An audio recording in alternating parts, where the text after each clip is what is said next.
Hello friends, Sindhu Bhairavi serial next ஒரு review பார்க்கலாமாங்க. சிந்துக்கு ரொம்பவே சந்தோஷம். அன்னபூர்ணி இங்கே ஹாஸ்பிட்டலுக்கும் வந்ததும் இல்லாமல் சிந்து சமைச்ச அந்த குலோப் ஜாமுன் கேசரின்னு சொல்லிட்டு எல்லாமே சாப்பிட்ருப்பாங்க. இதை பார்த்து ரொம்பவே ஆனந்த கண்ணீரே விட்டுருப்பாங்க இங்கே சிந்துவுமே. ரொம்பவே ப்ரௌடாகவும் ஃபீல் பண்ணுறாங்க சிந்துவும். ஆனால் இதுக்கெல்லாம் காரணம் அங்கே சிவா மட்டும்தான். ஏன்னா சிவா நினைக்கலனா இங்கே அன்னபூர்ணி வந்திருக்கவே மாட்டாங்க. டாக்டர் நம்ம சொன்ன ஒரு வார்த்தைக்காக அவங்க அன்னபூர்ணியத்தையை கூட்டிகிட்டு வந்ததில் எனக்கு மிகப்பெரிய ஒரு சந்தோஷம். அதுவும் இல்லாமல் அன்னபூர்ணியத்தை இங்கே ஹாஸ்பிட்டல் வரையும் வருவாங்க, அவங்கக்கிட்ட நான் ஆசீர்வாதம் வாங்குவேன் அப்படின்னு சொல்லிட்டு நினச்சி கூட பார்க்கல. ஆனால் நான் நினச்சி பார்க்காத ஒரு விஷயத்த டாக்டர் பண்ணதில் எனக்கு மிகப்பெரிய ஒரு சந்தோஷம்னு சொல்லிட்டு ஃபீல் பண்ணிக்கிட்டு இருக்காங்க சிந்துவும். அதுக்கப்புறம் ஆறுமுகமும் பைரவி இங்கே சிவான்னு சொல்லிட்டு எல்லாருமே உட்காந்து அங்கே சிந்து கேண்டீனில் சாப்பிட்டுக்கிட்டு இருக்காங்க. அதுக்கப்புறம் அங்கே ஹாஸ்பிட்டல்லேருந்து வெளியே வந்த இங்கே அன்னபூர்ணியும் சிவா எங்கே போயிட்டான் அப்படின்ற மாதிரியுமே தடுக்கிட்டு வராமல் உடனே நர்ஸுக்கிட்ட கேட்குறாங்க சிவா எங்கே இருக்காரு அப்படின்னு சொல்லிட்டு. ஆனால் அங்கே நர்ஸுமே இங்கே கேன்டீனுக்குள்ளே தான் போன மாதிரி இருக்குது அப்படின்ற மாதிரியுமே சொல்லி அங்கே அன்னபூர்ணியை அமுச்சு விட்டுறாங்க. அன்னபூர்ணி கீழே அந்த கேன்டீன்லையுமே பார்க்குறாங்க. ஆனால் அங்கே பைரவி சிவா ஆறுமுகம்னு சொல்லிட்டு அங்கே யாருமே இல்லை. அங்கே இருக்கிற ஒரு ஸ்டாஃப்கிட்டையுமே கேட்கவும் அங்கே யாருமே வரல அப்படின்ற மாதிரியுமே சொல்லிடுறாங்க. ரொம்பவே சந்தேகத்தோடு வெளியே வரவும் அங்கே பைரவி ஆறுமுகம் சிவான்னு சொல்லிட்டு வெளியே நின்று பேசிக்கிட்டு இருக்காங்க. உடனே சிவா எங்கப்பா போயிட்ட, என்னை தனியாக விட்டு அப்படின்னு சொல்லிட்டு அன்னபூர்ணியுமே அங்கே சிவா கிட்ட கேட்கவும் உடனே சிவாவும் இல்லை பெரியம்மா, இங்கே ஆறுமுகமும் பைரவியும் உள்ளே இருக்கிறதுக்கு ரொம்பவே மாதிரியாக இருக்குது அப்படின்னு சொல்லிட்டு சொன்னாங்க, அதனால தான் வெளியே கூட்டிகிட்டு வந்தோம் அப்படின்னு சொல்லிட்டு அங்கே சிவாவுமே சொல்லிடுறாங்க. இதை கேட்ட அங்கே அன்னபூர்ணியும் சரி சிவா நான் அங்கே வீட்டுக்கு கிளம்பவா அப்படின்னு சொல்லிட்டு கேட்குறாங்க. சரி பெரியம்மா, அதுக்கப்புறம் ஒன்றும் இல்லை, நீங்கள் கரெக்டாக டேப்லெட் எடுத்துக்கோங்க, இதுக்கு மேலே எந்த ஒரு பிரச்சனையுமே இருக்காது அப்படின்னு சொல்லிட்டு அங்கே பைரவிக்கிட்டையும் ஆறுமுகத்துக்கிட்டையும் கூட்டிகிட்டு போய் சொல்லிடுறாங்க. அதுக்கப்புறம் சிவாவும் எனக்கு இங்கே கொஞ்சம் வேலை இருக்குது, அதை முடிச்சுட்டு நான் அப்படியே வீட்டுக்கு வந்துடுறேன் அப்படின்னு சொல்லிட்டு அங்கே அன்னபூர்ணிக்கிட்ட சிவாவும் சொல்லிடுறாங்க. சரி சிவா பார்த்துட்டு நீ வா அப்படின்னு சொல்லிட்டு அங்கேருந்து கிளம்பிடுறாங்க அன்னபூர்ணியும். அதுக்கப்புறம் என்ன இங்கே மகாவும் இங்கே வக்கீல்கிட்டையுமே பேசியிருப்பாங்க. அங்கே எசக்கியை நம்ம எப்படி வெளியே கொண்டு வர்றது அப்படின்ற விஷயத்த இங்கே வக்கீல்கிட்ட பேசி வக்கீலுக்கு என்னவோ அதை நான் பண்ணிடுறேன் அப்படின்னு மாதிரியுமே சொல்லியிருப்பாங்க. இதை கேட்ட வக்கீலுமே உடனே இங்கே மகாவுக்கு கால் பண்ணுறாங்க. மகாவுக்கு கால் பண்ணதும் இங்கே பாருங்கள், நீங்கள் 1,10,000 எடுத்துகிட்டு வந்தீங்கன்னா இன்னும் 2 டேஸில் எசக்கியை நம்ம வெளியே கொண்டு வந்துடலாம், நீங்கள் அப்படி பணத்தை எடுத்துகிட்டு வர முடியலன்னா அவனை எசக்கியை வெளியே கொண்டு வர முடியாது அப்படின்ற மாதிரியுமே சொல்லிடுறாங்க. இதை யோசிச்சு அங்கே மகாவும் நம்ம எப்படியாவது அந்த 1,10,000 கொடுத்து நம்ம எசக்கியை வெளியே கொண்டு வரணும். ஏன்னா 3 நாள் ஆச்சு எசக்கி உள்ளே போய், எசக்கி உள்ளே ரொம்பவே கஷ்டப்பட்டுட்டு இருப்பான், நம்ம எப்படியாவது அந்த பணத்தை கொடுத்து எசக்கியை கொஞ்சம் வெளியே எடுத்துகிட்டு வரணும் அப்படின்னு சொல்லிட்டு யோசிச்சா மகாவும் அங்கே அன்னபூர்ணி ரூமில் போயிட்டு அந்த பணத்தையுமே எடுத்துக்கிட்டு இருக்காங்க. அதுக்கப்புறம் என்ன இங்கே அன்னபூர்ணியுமே வெளியே உக்காந்துக்கிட்டு ரொம்பவே சோர்வாகவும் உக்காந்துக்கிட்டு இருக்காங்க. ஏன்னா அவங்க மயக்கம் போட்டுமே விழுந்துட்டாங்க, லோ பிபி இருக்குது அப்படின்னு சொல்லிட்டு சிவாவுமே சொல்லி ரிப்போர்ட்டுமே கொடுத்துருப்பாங்க. இதுக்கு மேலே நீங்கள் கரெக்டாக டேப்லெட் எடுத்துக்கணும், அது இல்லாமல் கரெக்டாக டைமுக்கு நீங்கள் சாப்பிடணும் அப்படின்னு மாதிரி தான் அங்கே சிவா சொல்லி அமைச்சிருப்பாங்க. அதை யோசிச்சுக்கிட்டு அங்கே உக்காந்துக்கிட்டு இருக்காங்க. அதுவும் இல்லாமல் அவங்க அதை விட மிக முக்கியமான ஒரு விஷயமும் நடந்துருச்சு. ஏன்னா அங்கே ஸ்னேகாவுமே அங்கே அன்னபூர்ணிக்கிட்ட நீங்கள் என்ன மீறி நீங்கள் சிவாக்கும் சுவாத்திக்கும் நீங்கள் எப்படி கல்யாணத்தை பண்ணி வைக்க போகிறீங்கன்னு சொல்லிட்டு நானும் பார்க்குறேன் அப்படின்ற மாதிரியுமே சவால் விட்டுட்டு போயிருப்பாங்க அங்கே ஸ்னேகாவும். இதை யோசிச்சுக்கிட்டுமே உட்காந்துக்கிட்டு இருக்காங்க அன்னபூர்ணியும். நம்ம அந்த ஸ்னேகாவை எதனா ஒன்று பண்ணி ஆகணும், அப்படி இல்லைனா இங்கே சிவாக்கும் சுவாத்திக்கும் நடக்கிற கல்யாணத்தை அவள் எப்படியாவது நிறுத்துவா, அது அவளுக்கு ஒரு முடிவு கட்டி ஆகணும் அப்படின்னு சொல்லிட்டு உட்காந்துக்கிட்டு இருக்காங்க அன்னபூர்ணியும்.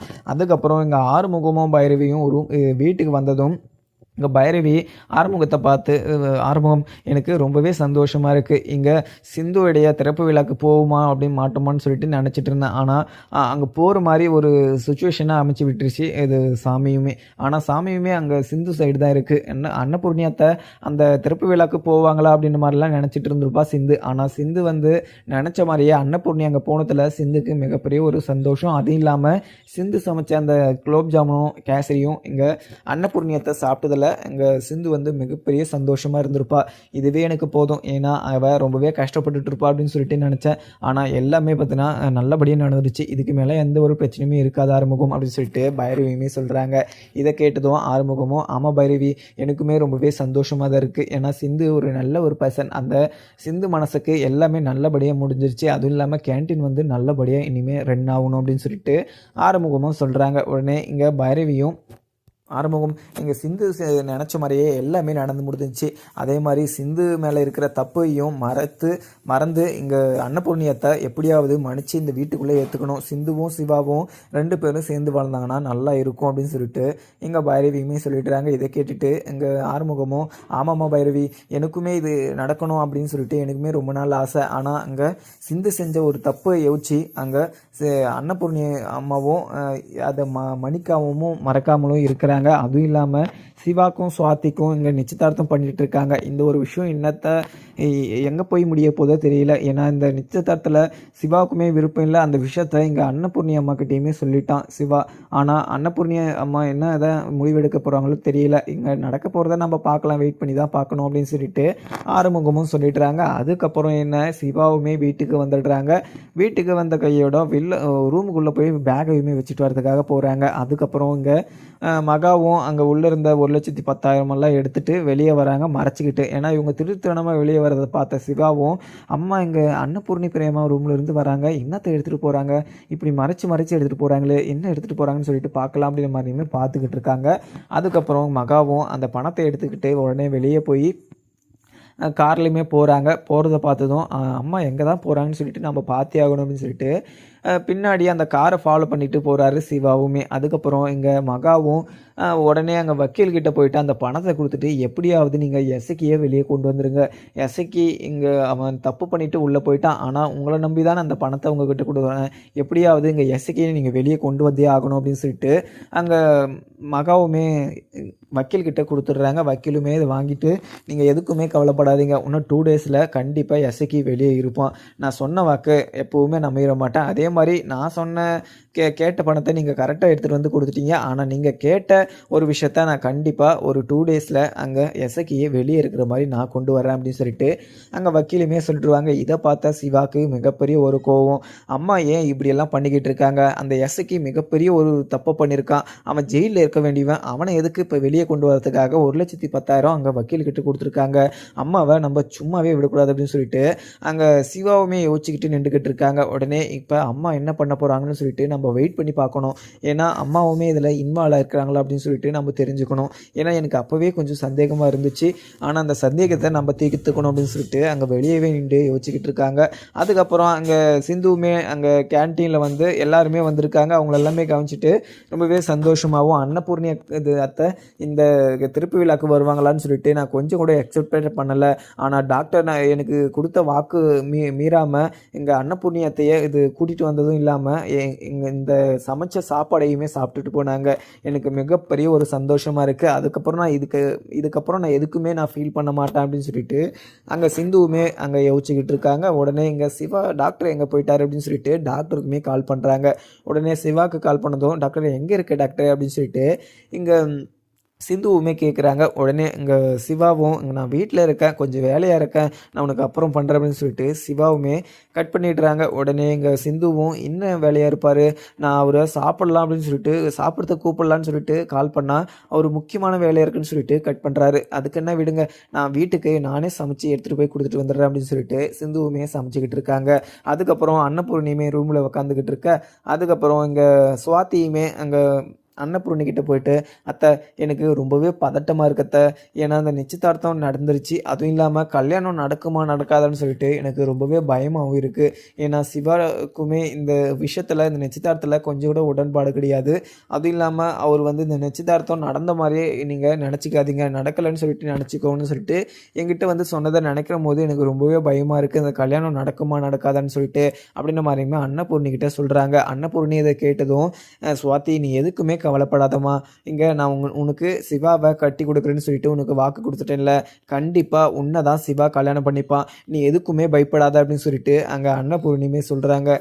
உடனே இங்கே சுவாத்தியும் அதுக்கு இல்லத்த, எனக்கு இந்த விஷயத்தில் சிவா இதில் ஒரு விருப்பம் இருந்துச்சுன்னா நான் எதுக்குமே பயந்துருக்க மாட்டேன், எதுக்குமே பயப்பட மாட்டேன், ஏன்னா இங்கே சிவாக்கே இதில் விருப்பம் இல்லை அப்படின்னு சொல்லிட்டு நினைக்கிற போது தான் எனக்கு ரொம்பவே பயமாகவும் பதட்டமாகவும் இருக்குது.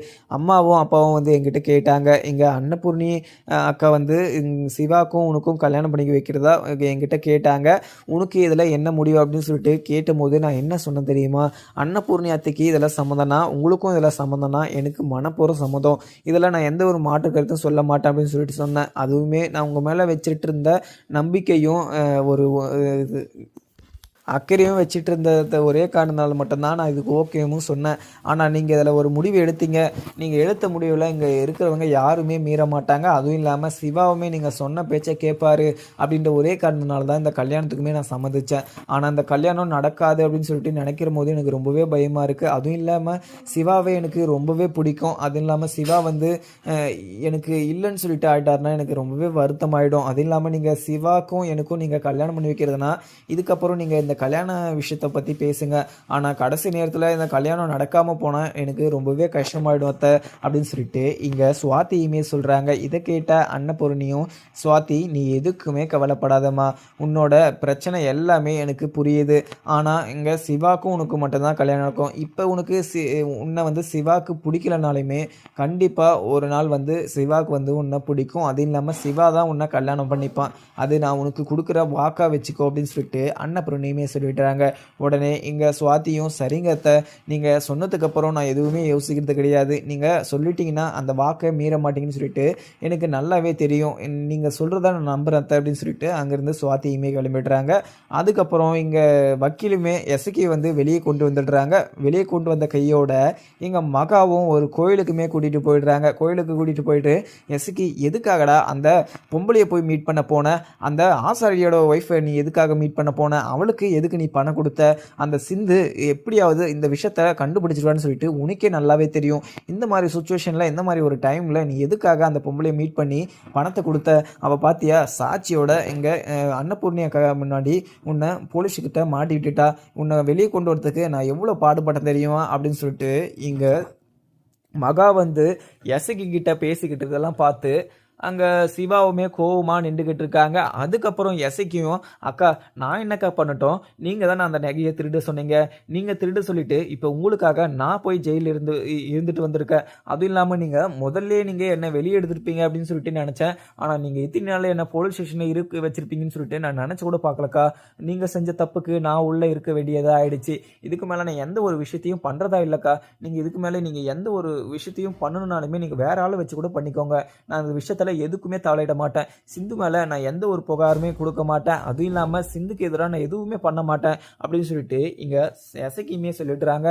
அதுக்கப்புறம் இதெல்லாம் பார்த்துக்கிட்டு இருந்த சிவாவும் ஃபோன் எடுத்து அதில் வீடியோ ரெக்கார்டுமே எடுத்துட்டுறாங்க. அதுக்கப்புறம் வீடியோ ரெக்கார்டை எடுத்ததும் இல்லாமல் ரொம்பவே கோவத்துலேயுமே அங்கே எசக்கி மகா முன்னாடி போய் நிற்கிறாங்க. உடனே இங்கே சிவாவை பார்த்த மகாக்கும் எசக்கிக்கும் மிகப்பெரிய ஒரு அதிர்ச்சினே சொல்லலாம். உடனே இங்கே சிவாவை பார்த்துட்டு மகாவும், சிவா இங்கே எதுக்கு, இங்கே என்னப்பா பண்ணிக்கிட்டு இருக்க, இங்கே இப்போ வந்த அப்படின்னு சொல்லிட்டு அங்கே மகாவுமே கேட்குறாங்க. உடனே சிவாவும், அம்மா நீங்கள் முதல்ல அந்த நகையை யார் திருட சொன்னதுன்னு சொல்லிட்டு எசக்கி சொன்னா இல்லையா, நான் அப்போவே வந்துட்டேம்மா. ஆனால் நீங்கள் தான் இங்கே எசக்கியை அந்த அம்மன் நகையை திருட சொன்னீங்கன்னு சொல்லிட்டு எனக்கு முன்னாடி தெரியாது. ஆனால் எசக்கி மேலே எனக்கு கொஞ்சம் சந்தேகம் இருந்துச்சு. ஆனால் உங்கள் மேலே எனக்கு துளி கூட எனக்கு சந்தேகம் கிடையாது. ஆனால் இப்போ நீங்கள் தான் அந்த நகையை எடுத்துக்க சொன்னீங்கன்னு சொல்லிட்டு கேட்டதும் எனக்கு மனசே கேட்கலம்மா. எப்படிம்மா உங்களுக்கு மனசு வந்துச்சு அந்த கோயில் நகையை திருடுறான்னு சொல்லிட்டு? எதுக்குமா இதெல்லாம் பண்ணீங்க? எதுக்காக இங்கே சிந்துவை இந்த வீட்டை விட்டு அசிங்கப்படுத்தி வெளியே துரத்துன்னு சொல்லிட்டு பண்ணீங்களா? இல்லை அந்த நகையை உருக்கி நீங்கள் பணக்கார ஆயிடணும் அப்படின்னு சொல்லிட்டு நினச்சிங்களா?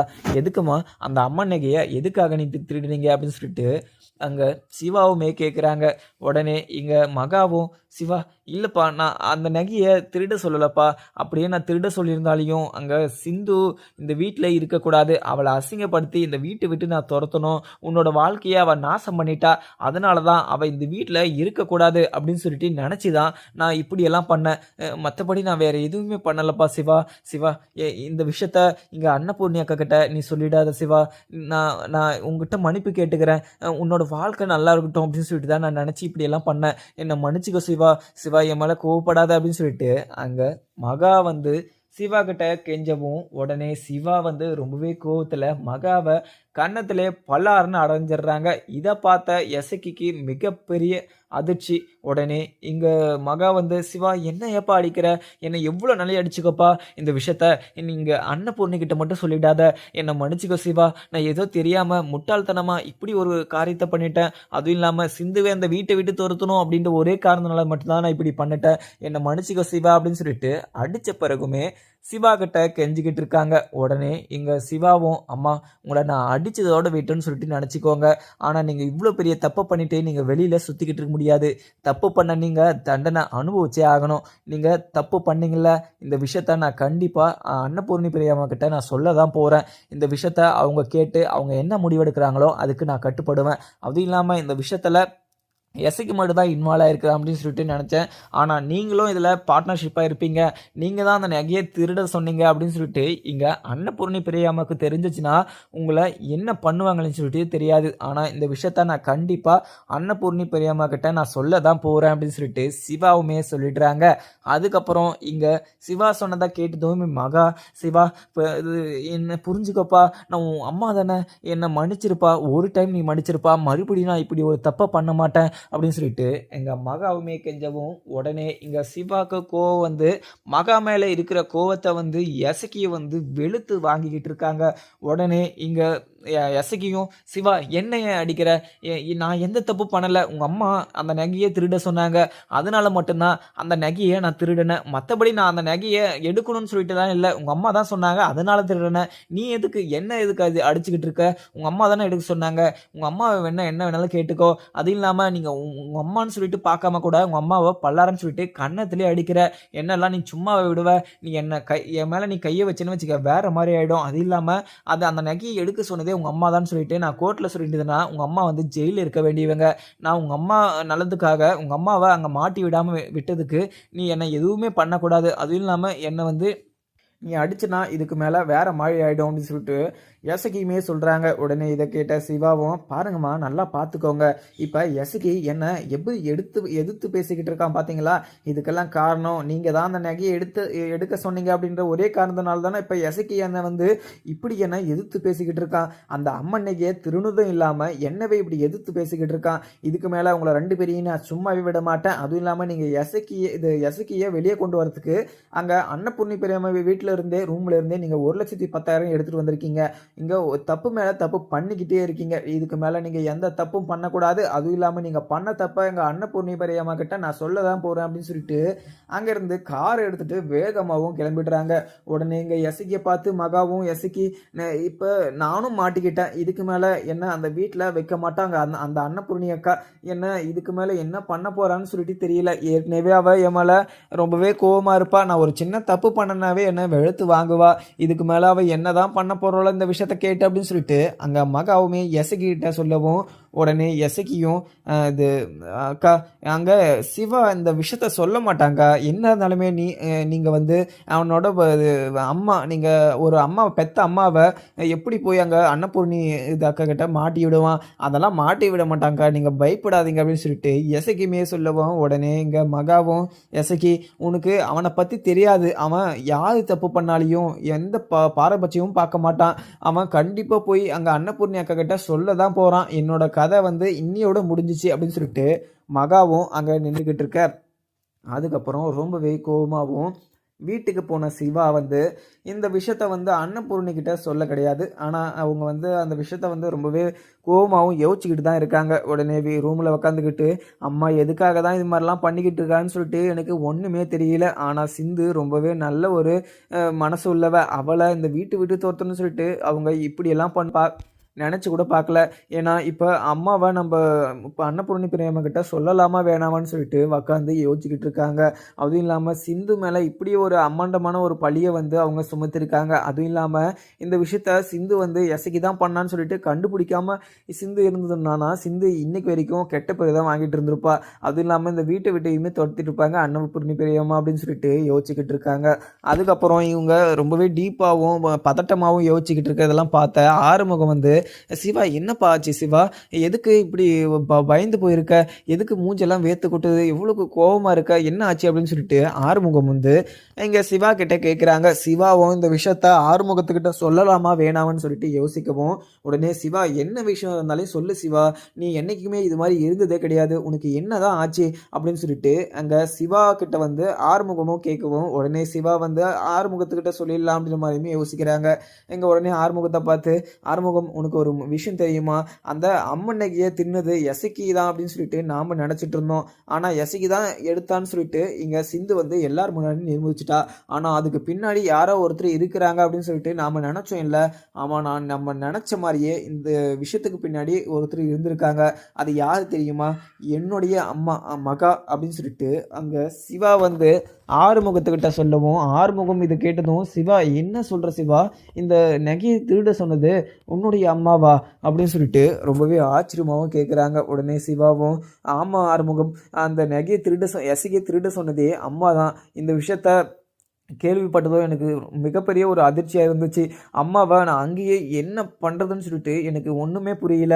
அம்மாவை நான் ரொம்ப கோவத்தை திட்டிட்டு நான் வந்துட்டேன். இந்த விஷயத்த அன்னபூர்ணி பெரியம்மா கிட்ட சொல்லலாமா வேணாம்னு சொல்லிட்டு அங்கே ஆறுமுகத்துக்கிட்ட கேட்கவும், உடனே ஆறுமுகமும், சிவா இவங்களெல்லாம் சும்மாவே விடக்கூடாது. உங்கள் அம்மாவே தப்பு பண்ணியிருந்தாலையும் இந்த விஷயத்த வந்து அம்மா கிட்ட சொல்லி தான் ஆகணும். ஏன்னா இவங்க இன்னைக்கு நகையை திருடி அங்கே சிந்து மேலே ஒரு கெட்ட பேர் உருவாக்கலாம் அப்படின்னு சொல்லிட்டு நினச்சவங்க அடுத்ததாக அவங்க வேற என்ன பிளான் போடாமல் இருப்பாங்க. இப்போ தான் கேன்டீன் திறந்திருக்கா இங்கே சிந்துவுமே. இந்த ஒரு விஷயத்தில் அங்கே கேன்டீனில் எதனா ஒரு ப்ராப்ளம் பண்ணி கூட அங்கே சிந்து மேலே மிகப்பெரிய ஒரு கெட்ட பேரை கூட தூக்கி போடலாம். ஆனால் இந்த விஷயத்த வந்து கண்டிப்பாக அன்னபூர்ணி அம்மா கிட்ட நம்ம சொல்லியே ஆகணும் அப்படின்னு சொல்லிட்டு சிவா கிட்ட சொல்கிறாங்க. உடனே சிவாவும், ஆமாம் ஆறுமுகம், நானும் இதுதான் யோசித்தேன். இந்த விஷயத்த கண்டிப்பாக நான் அன்னபூர்ணி பெரியம்மா கிட்ட நான் சொல்லி தான் ஆகுவேன். ஏன்னா இவ்வளோ பெரிய தப்பை பண்ணிவிட்டு அம்மா கொஞ்சம் கூட குற்ற உணர்ச்சி இல்லாமல் இந்த வீட்டில் இருக்காங்க. அதுவும் இல்லாமல் அந்த அம்மன் நகையை திருடி இருக்காங்க. அதுவும் அம்மன் நகையை திருடு சொன்னது இல்லாமல் அதை யார் பண்ணாங்கன்னு சொல்லிட்டு தெரியாத மாதிரியே இருந்தாங்க பாருங்க. இதெல்லாம் பார்க்குற போது எனக்கு மிகப்பெரிய கோபமாகவும் மிகப்பெரிய ஆச்சரியமாகவும் இருக்குது. இதுக்கு மேலேயுமே நான் இப்படியே விட மாட்டேன். கண்டிப்பாக என்னுடைய அம்மாவை நான் அன்னபூர்ணி பிரியம்மா கிட்ட சொல்ல தான் போகிறேன் அப்படின்னு சொல்லிட்டு வெயிட் பண்ணிக்கிட்டு இருக்காங்க. ஒரு வழியாக இங்கே சிந்துவுமே கேட்ரிங் வந்து அந்த திறப்பு விழாவை முடிச்சுட்டு நல்லபடியாக வீட்டுக்கு வந்துக்கிட்டு இருக்காங்க. வீட்டுக்கு வந்துக்கிட்டு இருக்கும்போது யோசிச்சுக்கிட்டு தான் வந்துக்கிட்டு இருக்காங்க. அன்னபூர்ணியத்தை எமலை மிகப்பெரிய ஒரு கோபமாகவும் இருந்தாங்க. ஆனால் அன்னபூர்ணி பிரியம்மா கிட்ட அன்னபூர்ணி அத்தைக்கிட்ட நான் இன்விடேஷன் வச்சதுக்குமே இந்த வீட்டில் வந்து யாருமே வரமாட்டாங்க அப்படின்னு சொல்லிட்டு சொன்னாங்க. ஆனால் டாக்டர்கிட்ட நான் ஒரு வார்த்தை சொன்னதும் டாக்டர் வந்து என்னோட ஆசைக்கு இனங்க எதுவுமே நடக்கக்கூடாது அப்படின்னு சொல்லிட்டு அன்னபூர்ணி அத்தையை அங்கே ஹாஸ்பிட்டலில் கூட்டின்னு வந்தது இல்லாமல் நான் சமைச்ச கேசரியையும் குலோப் ஜாமுனும் சாப்பிட வச்சு என் மனசை குளிர வச்சுட்டாரு. இதுக்கு மேலே எனக்கு வேறு எந்த சந்தோஷமும் வேணாம். எனக்கு அன்னபூர்ணி அத்தையோட ஆசீர்வாதம் எப்போவும் இருந்தால் எனக்கு அதுவே போதும் அப்படின்னு சொல்லிட்டு அங்கே சிந்துவுமே யோசிச்சுக்கிட்டே வீட்டுக்கு நடந்துமே வந்துக்கிட்டு இருக்காங்க. அதுக்கப்புறம் பைரவியுமே ரூமில் உட்காந்துக்கிட்டு சிந்து நினச்சது எல்லாமே நடந்துருச்சு, இதுக்கு மேலே எந்த ஒரு பிரச்சனையுமே இல்லை அப்படின்னு சொல்லிட்டு பைரவியும் ரூமில் உட்காந்துக்கிட்டு யோசிச்சுக்கிட்டு இருக்கவும் நாங்கள் பைரவிக்கு மிகப்பெரிய ஒரு சந்தோஷம்தான். ஏன்னா இங்கே சிந்துக்கு அந்த ஹாஸ்பிட்டல் அந்த கேட்ரிங் திறப்பு விழாக்கு அன்னபூர்ணியத்தை போனதில் சிந்து வந்து மிகப்பெரிய ஒரு சந்தோஷம் ஆயிருப்பா அப்படின்ற விஷயம் வந்து பைரவிக்கு நல்லாவே தெரியும். ஆனால் சிந்து நினச்ச மாதிரியே எல்லாமே நடந்துருச்சு அப்படின்றத யோசிச்சு உக்காந்து அங்கே ஃபீல் பண்ணிக்கிட்டு இருக்காங்க பைரவியும். ஆனால் பைரவி வந்து சிந்து மேலே எவ்வளோ தான் கோவம் இருந்தாலையும் என்ன இருந்தாலையும் அவங்களுடைய அக்கான்றதை வந்து பாசத்தை வந்து என்றைக்குமே மரியாதை ஒரு பாசமாக இருக்கும். இப்போ சிந்து செஞ்ச தப்புனால அன்னபூர்ணியும் சிந்தை ஒதுக்கி வச்சுட்டாங்க. அதுவும் இல்லாமல் சிந்துவுடைய அப்பாவும் அம்மாவுமே ஒதுக்கி வச்சுட்டாங்க. அதுவும் இல்லாமல் ஒரு அப்பா அம்மா செய்யக்கூடாத ஒரு விஷயத்த வந்து அங்கே சிந்துவுடைய அப்பாவும் அம்மாவும் செஞ்சுருக்காங்க. உயிரோடு இருக்கிற போதையே சிந்துவை வந்து தலை முழுகிட்டு வந்திருக்காங்க. கொஞ்சம் கூட அவங்களுக்கு சென்ஸே இல்லைன்னு தான் சொல்லலாம். பட் ஆனால் அவங்க இப்படியெல்லாம் யோசிச்சு தலை முழுகிட்டு வருவாங்க அப்படின்னு சொல்லிட்டு சிந்துவுமே நினச்சி கூட பார்த்துருக்க மாட்டாங்க. ஆனால் சிந்துவுடைய அம்மாவும் அப்பாவும் சிந்துவை பெற்றதுக்கு ரொம்பவே சந்தோஷப்பட்டிருக்கணும், ரொம்பவே பெருமைப்பட்டிருக்கணும். ஆனால் அவங்க அதை பண்ணாமல் அன்னபூர்ணி பேச்சை கேட்டுக்கிட்டு சிந்துவை வந்து தலை முழுகிட்டு வந்திருக்காங்க. சொல்லப்போனால் அவங்க தலை முழுகிட்டு வந்ததுக்கு அவங்க தான் பாவம் செஞ்சுருக்காங்க. அவங்களுக்கு தான் பாவம் சுற்றிக்கிட்டு இருக்குன்னு சொல்லலாம். ஏன்னா அவங்க சிந்துவை தலை முழுகிட்டா அப்படின்னு சொல்லிட்டு ரொம்பவே சந்தோஷமாக இருந்தாலையும் ஆனால் கடைசியில் அவங்க தான் பாவம் பண்ணியிருக்காங்க அப்படின்ற மாதிரி ஒரு பழியை வந்து அவங்களுக்கு தான் வந்திருக்கும். சிந்துவை வந்து உயிரோடு இருக்கிற போதே இப்படியெல்லாம் தடம் முழுங்கக்கூடாது அப்படின்னு சொல்லிட்டு அவங்க அப்பா அம்மாவுக்கு தெரியாமல் அப்படி ஒரு விஷயத்த பண்ணிட்டாங்க. ஆனால் சிந்து எப்போவுமே நல்லா தான் இருக்க போகிறாங்க. ஏன்னா சிந்து வந்து யாருக்குமே கெடுதல் நினச்சது கிடையாது. இப்போ வரைக்கும் அவங்க அம்மா மேலேயும் அவங்க அப்பா மேலேயும் மிகப்பெரிய ஒரு பாசமும் வச்சுக்கிட்டு இருக்காங்க. மிகப்பெரிய பாசம் வச்சுட்டு இருந்தாலையும் இங்கே அன்னபூர்ணியுமே சிந்துக்கு எதிராக நிறைய பண்ணியிருந்தாலையும் தன்னுடைய அத்தை அவங்களுடைய ஆசீர்வாதம் எனக்கு எப்போவுமே இருக்கணும் அப்படின்னு சொல்லிட்டு நினைக்கிற ஒரு பர்சன் தான் இங்கே சிந்து. ஆனால் இது மாதிரி இங்கே சிந்து நினைக்கிற மாதிரி அங்கே இருக்கிற அன்னபூர்ணியோ இல்லை இங்கே சிந்துவுடைய அப்பாவோ அம்மாவோ யாருமே நினைக்கல. ஆனால் இங்கே சிந்து வந்து அது மாதிரி நினைக்கிறாங்க. சிந்து நினைக்கிற ஒரு நல்ல எண்ணத்துக்கு எப்போவுமே சிந்து வந்து நல்லா தான் இருப்பாங்க. சிந்துக்கு எதிராக மகாவும் என்ன பண்ணாலுமே ஆனால் சிந்து கடைசியில் நல்ல ஒரு பர்சன் தான் அப்படின்னு சொல்லிட்டு எல்லாருக்குமே புரிய வச்சிருவாங்க. அதுவும் இல்லாமல் அதை அவங்க சிந்துவே புரிய வைக்கலன்னாலுமே பைரவியும் ஆறுமுகமும் எப்படியாவது சிந்து வந்து நல்ல ஒரு கேரக்டர் அப்படின்ற மாதிரி இருந்தால் எல்லாருக்குமே புரிய வச்சிருவாங்க. இங்கே சிந்து வந்து நிறைய பிரச்சனைகளை மாட்டியிருக்காங்க. அதுக்கு காரணமே அங்கே மகா மட்டும்தான். ஏன்னா மகா எல்லா தப்பும் பண்ணிட்டு தப்பே பண்ணாத மாதிரி இந்த வீட்டில் இருக்கும்போது எந்த தப்பும் பண்ணாத சிந்து வந்து இந்த வீட்டில் இருக்கிறது எந்த ஒரு தப்பும் இல்லைன்னு தான் சொல்லுவேன். அதுக்கப்புறம் என்ன இங்கே சிவா வந்து கண்டிப்பாக நம்ம மகா அம்மாவை நம்ம மாட்டி விடணும் அப்படின்னு சொல்லிட்டு சிவாவும் ஆறுமுகமும் அன்னபூர்ணி கிட்ட போகிறாங்க. அதுக்கப்புறம் என்னன்னு பார்க்கலாமாங்க. வீடியோ பிடிச்சிருந்தா லைக் பண்ணுங்கள். Thank you friends.